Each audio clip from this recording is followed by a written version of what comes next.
Have you ever felt like your relationships are more complicated than they should be? Like you're carrying emotional weight that isn't entirely your own? What if your current struggles with love, trust, jealousy or codependency weren't just psychological, but spiritually echoes from ancient relationship structures you may not even remember? Welcome back. Today, we are stepping into a rarely explored territory, the intersection of ancient relationship wisdom and modern love. Specifically, we are diving into the karma of polygamous marriages and how those past life or ancestral energies could be subtly shaping your current connections, whether you're aware of them or not. This isn't just a historical lesson. This is your love story, rewritten through a karmic lens. Let's begin by stripping the word polygamy of modern controversy and examining it through a spiritual and historical context. Polygamy, a relationship involving multiple spouses, has existed across continents and centuries. From ancient African kingdoms and Middle Eastern dynasties to Southeast Asian tribes and even biblical narratives, polygamy wasn't just tolerated, it was spiritually sanctioned, economically strategic, and socially normalized. These unions weren't random. They were complex energetic ecosystems where love, duty, competition, jealousy, loyalty, and survival all coexisted, sometimes peacefully, sometimes explosively. Many traditions, such marriages were seen as part of one's dharma or spiritual path. Men were seen as patriarchal providers, while women navigated roles as co-wives, mothers, spiritual companions, and at times, rivals. Now, let's be clear, this isn't about glorifying or condemning polygamy. This is about understanding the karmic crescent, the energetic lessons that might still be pulsing through your lineage, your soul, and your present relationships. Because karma is not punishment, it's memory. It's not a cosmic debt collector, but a teacher with a long-term syllabus. So ask yourself, are some of your relationship challenges really your own, or are they inherited blueprints from ancient relationship structures? Let's break this down. Imagine a polygamous household in ancient times. Multiple partners, one head of the household, shared resources and layered power dynamics. What kinds of energies were cultivated in that space? Jealousy, as affection was divided and attention became a resource. Competition, as partners vied for favor, stability, or security. Resentment, especially when hierarchies developed to first wife versus a later wives. Sacrifice, when one's personal desires were subdued for family unity. Trust, constantly tested and renegotiated. Adaptation, where survival often meant silence or self-denial. These energies don't simply disappear. They embed themselves into behavior patterns, parenting styles, cultural norms, and yes, even your soul's journey. You might have never lived in a polygamous marriage in this life, but your soul might remember being a wife among many, or a husband torn between partners, or a child raised in emotional competition. This is the karmic blueprint, and it shows up today in fascinating ways. Person with deep-rooted fears of abandonment, always needing reassurance. Someone who feels emotionally exhausted in relationships, giving too much, ever receiving enough. A tendency to fall in love with unavailable partners, mirroring past experiences of divided affection. Sibling rivalry that feels disproportionately intense, echoing ancestral competition.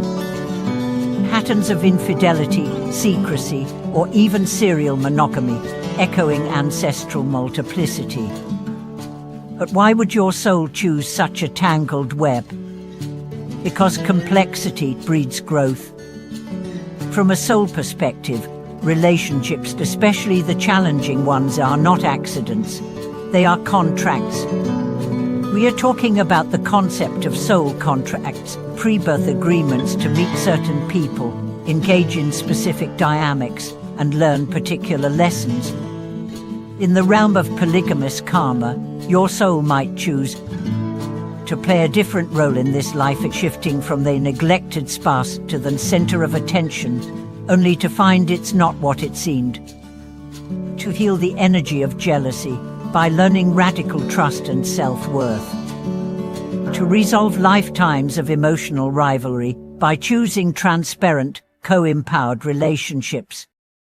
And sometimes, those karmic partners reappear. Ever met someone and felt an instant pull, or familiar but complex? It could be a former co-spouse, a past life lover, a child from a previous union. The emotions are strong because the threads run deep. These aren't coincidences. They're echoes of the soul fam, the group of beings who incarnate together across time to help each other grow. And yes, that growth often comes through pain first, healing later. But how do we break the cycles? How do we rewrite our love stories using ancient wisdom instead of being trapped by it? Let's fast forward to now.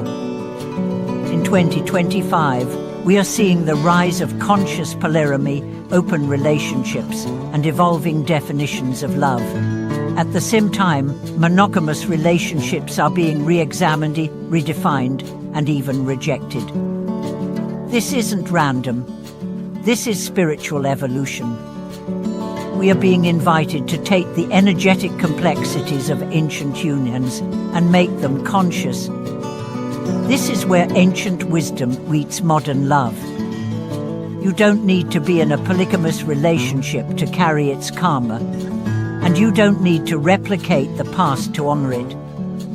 You're being asked to choose different, you with awareness, boundaries, healing, and truth. Here are strategies for stepping into conscious relationship building. Radical honesty, no more spiritual bypassing or romanticized expectations. Speak your truth and invite others to do the same. Energetic sovereignty, know where you end and another begins. Don't merge unconsciously. Don't lose yourself in another's need. Clear boundaries, love without conditions, but with clarity. You are not obligated to repeat emotional patterns just because they feel familiar. Individual healing, explore your ancestral stories. Use journaling, therapy, or spiritual practices to uncover what you've inherited, can decide what ends with you. And most importantly, develop the muscle of self-awareness. Start asking better questions. Why am I triggered by this? What pattern keeps repeating? Is this a relationship or a karmic classroom? You'll begin to see that the love you attract reflects the lessons you're here to learn. When you learn them, everything changes. You no longer chase unavailable partners. You no longer feel crushed by jealousy. You no longer shrink yourself to be chosen. You no longer define love by sacrifice alone. Instead, you step into relationships that are co-created, not karmically reenacted. This is what healing looks like. It's not about escaping the past, it's about integrating it, loving it, and choosing, finally, to evolve beyond it. So let's integrate this wisdom into your life. Take a moment right now. Reflect on your relationships, past and present. What patterns do you see?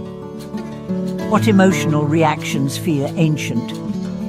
Where are you still reenacting what you've inherited?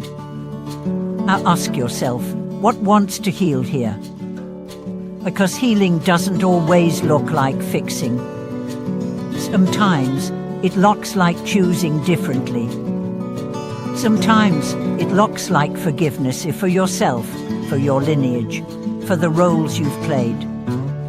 And sometimes it looks like letting go, the need to be right, the need to control, of the need to carry karma that isn't yours anymore.